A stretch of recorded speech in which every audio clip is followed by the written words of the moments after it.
It's Wednesday, the 13th of March. This is your Business Morning with me, Boston Amofai. Hello, everyone, and welcome to the program. Our viewers here in Nigeria and around the world, we thank you for joining us. Let's get the show started.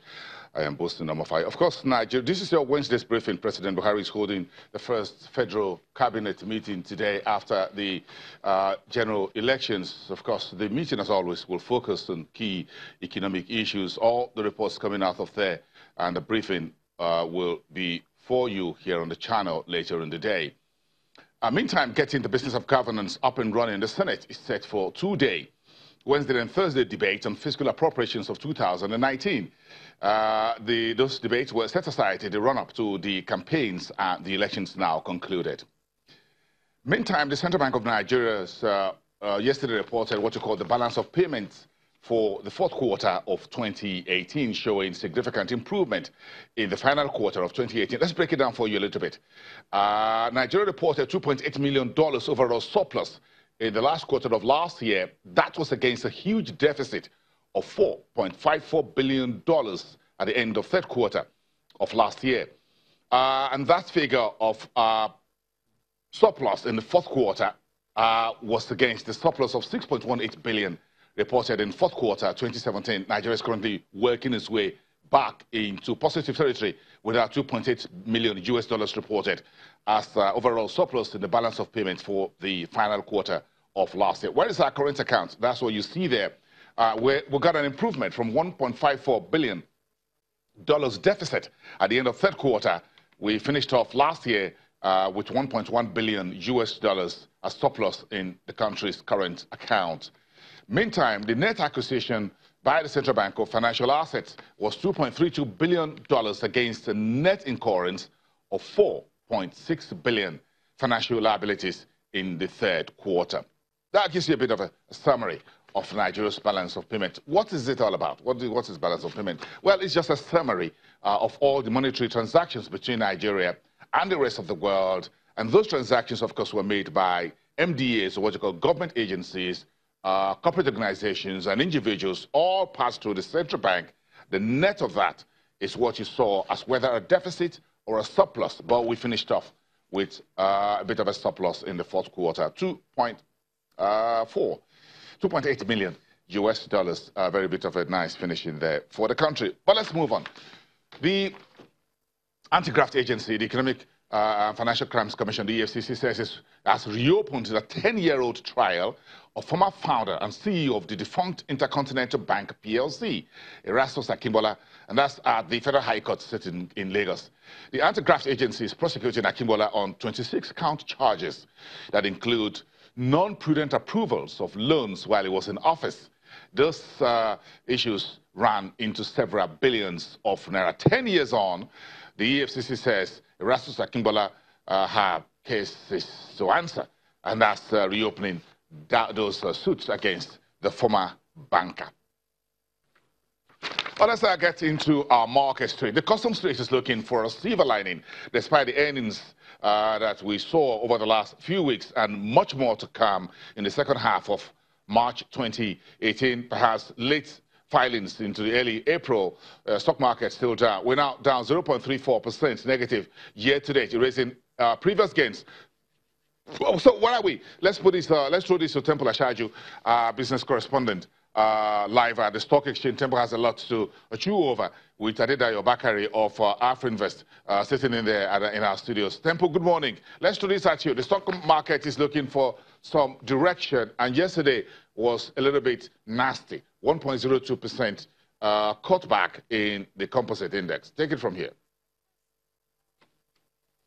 Correct, Bosin. And after we saw the 1.02% cutback in the all share index of the entire market, we saw a slip back into losses in terms of the year-to-date performance. That's after a 5-week of initial uptick where we even hit almost 3%. But now we're back to some 0.37% levels.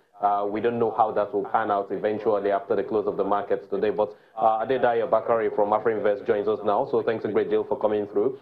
Let's look at the numbers together. We've seen a couple of earnings coming in from the banking sector and a couple from other sectors of the market. The two key sectors to watch so far has been the banking names and, of course, the consumer goods segment of the market. But so far, we've been seeing a lot of dip in the market. What could be responsible, in spite of the earnings being declared by these companies as well? Is there any silver lining in sight? Okay. First, I should mention that in the banking segment, we've only seen, about 3 companies publish the reports.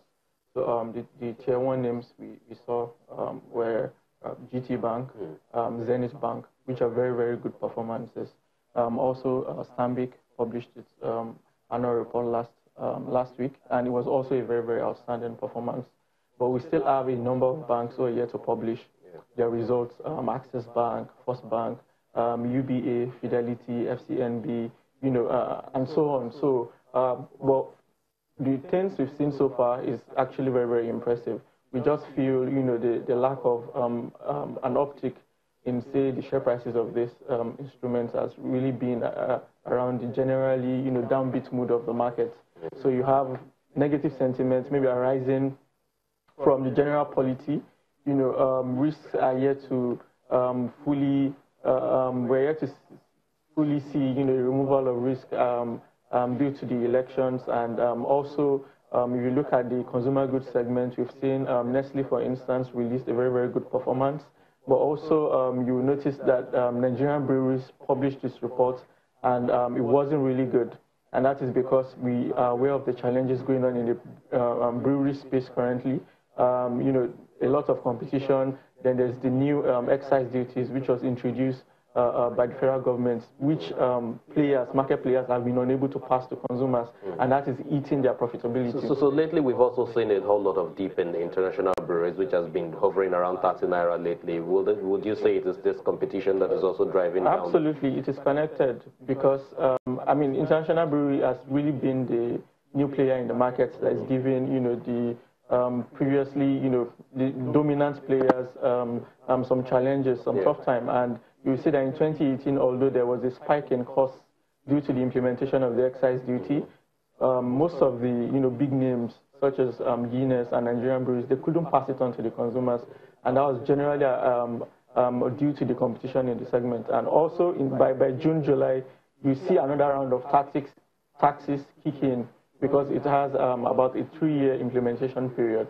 So another round of taxes will kick in, and we believe that players in that space will be forced to take some pricing adjustments so that they'll pass on some of the costs to consumers. That should, help them improve their margins a bit. So obviously, the environment around the market is generally downbeat. So even though we've seen a bit of, strong earnings performance, we've not seen it filter into significant gains in the market. Okay, so before we see presidential a lot of predictions around things like we will see a revamp once the elections are over, but it looks like we're having election hangover right now. Absolutely. Initial expectations were that, post-elections, regardless of the winner, we should see a bit of foreign, interest in the market. And what happened was post-elections, we saw a bit of that interest in the fixed income market.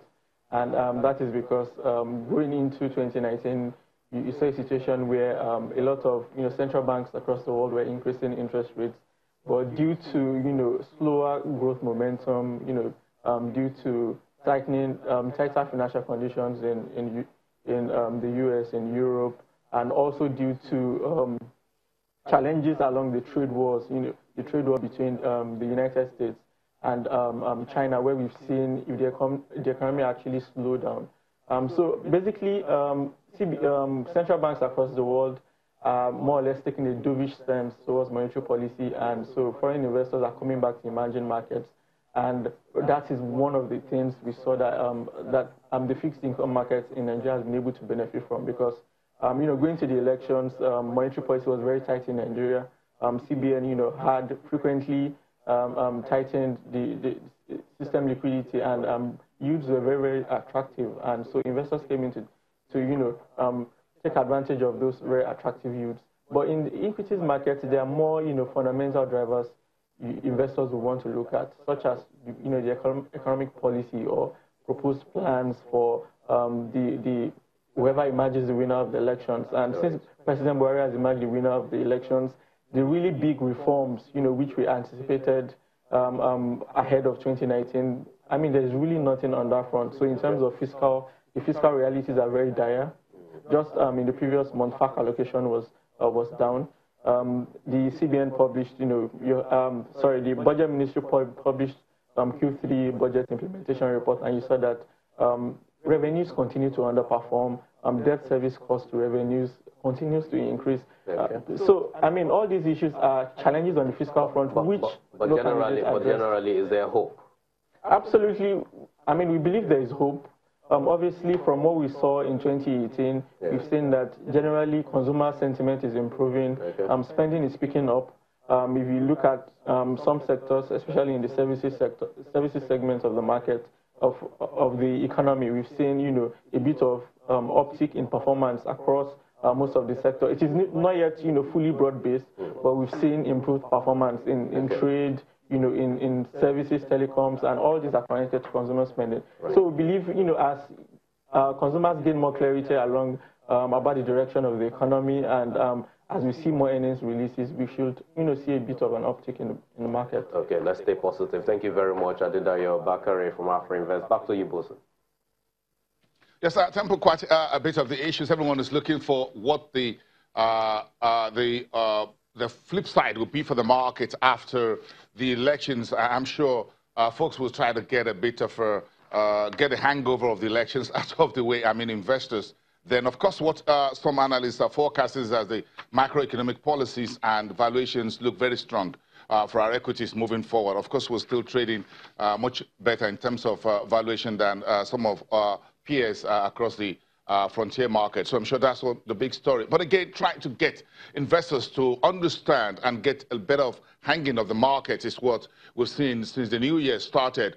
A number of new indices have been floated in partnership or in a handshake with the Nigerian Stock Exchange. We started the year January with AfroInvest floating two indices in collaboration with the Nigerian Stock Exchange. That was for the banking index and what you call high dividend yield index, which tracks companies with the highest high dividend yield in our market. So those two indices were floated. Then after that, just last week, late last week, or just as everybody was getting ready for the governorship elections across the country, we found Meristem Securities, another investment banking group, went with the Nigerian Stock Exchange to float two new indices, one for growth stocks and the other for value stocks. And that's where this conversation will be taking place a little bit to try and unpack these two and what do we have with these two indices, investing using in these indices, which of course look to broaden the derivatives market and ETFs for the Nigerian market. This is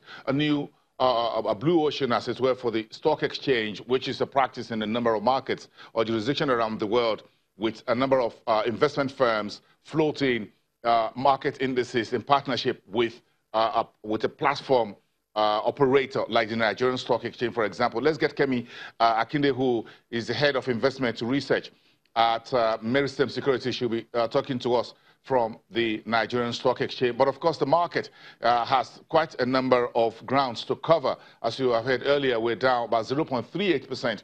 Since the year started, we're now in the negative territory, sinking again below the positive territory we saw just around the campaign period and the election period. Now the market is taking some beating. Of course, yesterday, you saw the market down to about 11.6 trillion naira on the equity cap. And of course, the banks suffered the most, 2.2% decline on the banking index. Again, their causes, the insurance brought about 0.5% negative reading into the space yesterday, and of course consumer goods also in the negative territory. If you look at the oil and gas, that was a bit positive as well, but industrial goods, if you check the 5 main sectors we track on a daily basis for you, the industrials looks like the only green shoot we had on Tuesday, the second trading day. The banks bled the most. GT Bank lost about 4.85% on the counter. It's quite a very bloody Tuesday, but we're trying to get a sense of what today's trading will be like, and of course tracking the